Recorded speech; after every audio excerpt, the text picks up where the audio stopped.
নমস্কার বন্ধুরা, আজ আমরা চলে এসেছি ভুবনেশ্বরের বিখ্যাত নন্দনকানন চিড়িয়াখানায়। কিন্তু চিড়িয়াখানা দেখতে নয়, আজ আমরা যাচ্ছি একেবারে গা শিউরে ওঠা সিংহ সাফারিতে। সকালটা ছিল একেবারে ঝকঝকে পরিষ্কার, সূর্য মাথার উপরে তখন ধীরে ধীরে উঠছে। আমরা তখন প্রবেশ করলাম ভুবনেশ্বরের বিখ্যাত নন্দনকানন চিড়িয়াখানার ভেতরে। চিড়িয়াখানার গেট পেরিয়ে এক অন্য জগতে যেন পা রাখা, সবুজে ঘেরা, গাছপালায় ঘেরা, প্রকৃতির এক কোল। তবে আজ আমাদের লক্ষ্য শুধু সাধারণ চিড়িয়াখানার খাঁচার পশু পাখি দেখা নয়। আমরা এসেছি সেই বিখ্যাত অভিজ্ঞতার সন্ধানে, যা শহরের কোলাহল থেকে একেবারে আলাদা। আজ আমাদের যাত্রা লায়ন সাফারিতে। নির্দিষ্ট সময়ে আমাদের বাস ছাড়ল। আমরা বসলাম ভেতরে। জানলাগুলোতে শক্ত লোহার জালি, যেন ভেতর থেকে বাইরে দেখা যায়, কিন্তু বাইরে থেকে কিছু ভেতরে আসতে না পারে।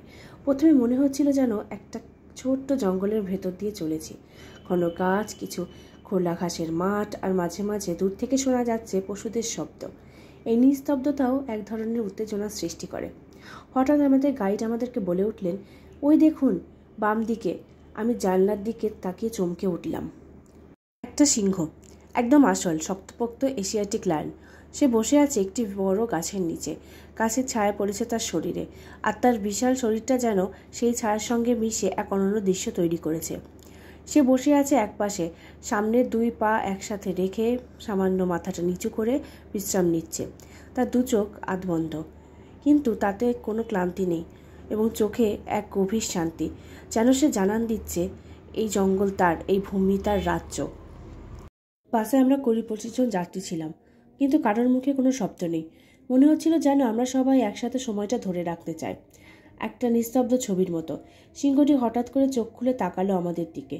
সেই চোখে ছিল না কোনো আক্রোশ, কোনো ভয় বা কোনো রকম হিংস্রতা, বরং একরকম উদাসীনতা, যেন আমাদের অস্তিত্ব তাদের কাছে গৌণ। আমরা তার জগতে এসেছি, সে মেনে নিচ্ছে, কিন্তু তাতে তার কিছু যায় আসে না।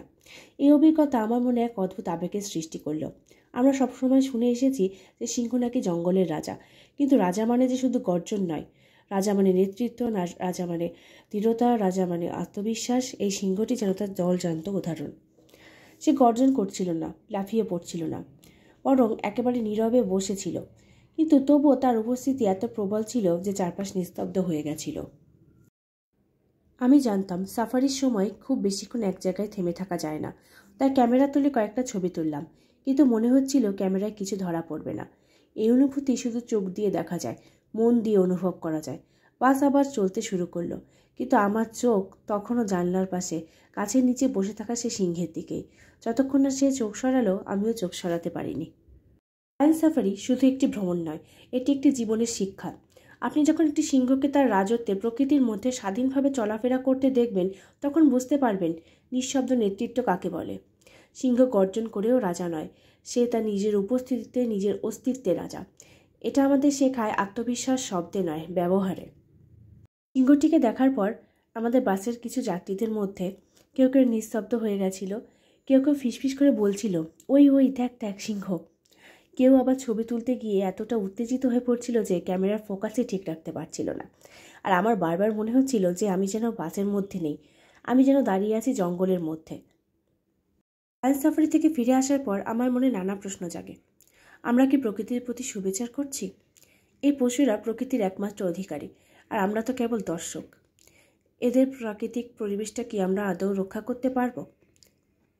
বন্ধুরা, এই ছিল নন্দনকাননের সিংহ সাফারির এক ভয়ঙ্কর, অদ্ভুত, সুন্দর অভিজ্ঞতা। প্রকৃতির মাঝে এই সাফারি আপনাকে নতুনভাবে বাঁচতে শেখাবে। যাই হোক, আজকের মতো এইটুকুই। দেখা হবে অন্য কোনো ভিডিওতে।